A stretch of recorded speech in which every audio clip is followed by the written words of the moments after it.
seperti Jawa Barat, ini bisa menjadi pembelajaran sebenarnya untuk di wilayah-wilayah lain dalam upaya kita untuk memberikan perlindungan pada anak-anak yang saya sebutkan perlindungan pada anak-anak di wilayah sekunder.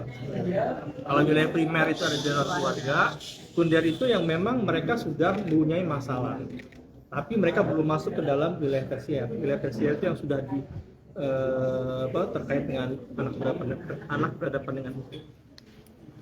Pak, tadi kan Bapak menyampaikan kalau ini kemungkinan ada yang bolong gitu dari edukasi di keluarga maupun di lingkungannya. Sementara tadi dari Bu Siska menyampaikan justru ini orang tuanya ingin menyerahkan anaknya gitu karena mereka sudah tidak mampu untuk mengedukasi. Nah, ini kalau Bapak sendiri melihatnya ada fenomena apa sih Pak yang sebetulnya yang terjadi di masyarakat? Sebenarnya kita lihat undang-undang perlindungan anak, kemudian ada PP mengenai pengasuhan anak. Nah, di situ disebutkan tegas sebenarnya negara memerintahkan bahwa orang tua atau orang tua pengganti itu menjadi pengasuh utama.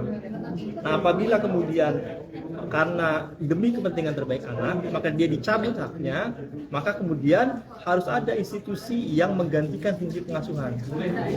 Nah, jadi yang terpenting adalah bagaimana fungsi pengasuhan buat anak, karena pengasuhan itu hak buat anak kan.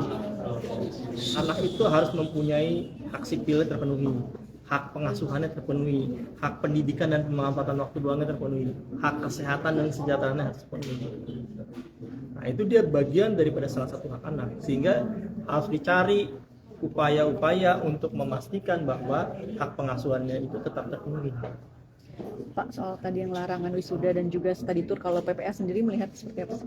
Memang harus dilarang kah atau gimana kalau PPA? Ya, kalau memang tujuannya itu konsepnya itu tadi karena untuk beban orang tua, beban keluarga, karena pengeluaran yang terlalu besar akibat dari aktivitas itu, saya pikir bisa dicari metodologi lain kan sebenarnya untuk bisa tetap menyelenggarakan wisuda dan sebagainya itu tadi, tapi dalam konsep yang lebih sederhana.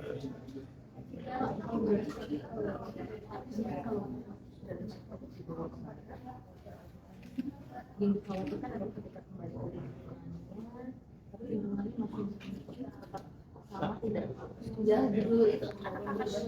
Oh iya. Kembali lagi dong Pak, maksudnya ada resiko anak balik lagi. Iya. Nah, karena itulah maka program ini memang harus kompleks itu tadi. Jadi kompleks holistik. Kan program ini kan anak dimasukkan dalam barak gitu ya, dalam rangka melatih karakter mereka gitu kan, supaya karakternya jadi baik, hormat orang tua dan sebagainya itu tadi. Nah, terus itu kan waktunya berapa hari? 1 bulan. Ya, 1 bulan misalnya kan gitu. Nah, terus kemudian orang tuanya kan diberikan peningkatan kapasitas edukasi, sehingga kemudian apabila dia dari barak dia kembali ke orang tuanya sudah kompeten untuk harusnya kompeten gitu kan, untuk kemudian mendampingi si anak itu tadi. Nah, kalau misalnya memang dalam hasil asesmen menunjukkan bahwa orang tuanya itu memang belum kompeten, nah memang harus dicari itu upaya, apakah harus ada peksos nanti yang mendampingi dan sebagainya.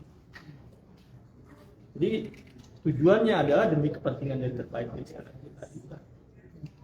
Dan makanya menangani 200 anak berarti harus ada 200 jenis metode gitu kan untuk melakukan perbaikan terhadap karakter anak. Pak, sejauh ini peran KPP anak sendiri seperti apa? Apakah ini sudah diterapkan di Purwakarta, di Jawa Barat? Nanti untuk ke wilayah lain kan kalau KPP kan advokasi untuk perlindungan anak di pemerintah. Ya, jadi kami itu kan di tatanan polisi gitu kan ya. Pertama kita lihat polisi terkait dengan masalah pengasuhan. Kita kan sebenarnya belum punya, ya kan, norma hukum mengenai pengasuhan. Yang kita punya hanya perlindungan anak, ya kan? Tapi kita belum punya detail mengenai masalah pengasuhan. Itu pertama untuk memperbaiki itu tadi, satu ya.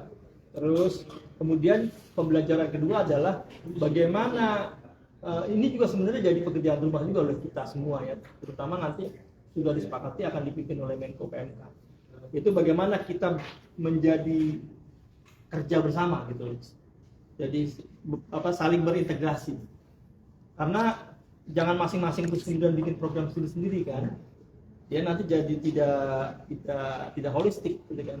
Karena itulah kita harapkan nanti akan dibangun konsepnya, karena itu wilayah Kementerian BPPA kebijakan ya, dibangun konsepnya bagaimana kemudian pengasuhan itu bisa dilakukan oleh seluruh kementerian lembaga komplit, nggak ada yang bolong-bolongnya itu tadi. Kalau bolong-bolong itu berarti kewajiban KPPA akan lebih. Pak, sedikit aja Pak, evaluasi yang udah Bapak terima laporan dari kegiatan yang Jawa Barat itu Pak, yang di Barat itu, kira-kira apa yang harus diperbaiki dan gimana? Belum, ini memang inovasi. Ini inovasi dari Jawa Barat, belajar dari berbagai teori dan best practices yang dilakukan oleh Purwakarta. Jadi ini memang benar-benar baru. Nah, sebenarnya buat kami ini juga bisa nantinya keberhasilan, misalnya keberhasilannya ya, atau kekurangannya nanti itu akan menjadi bahan untuk kebijakan publik, untuk analisis kebijakan publik di tingkat pusat.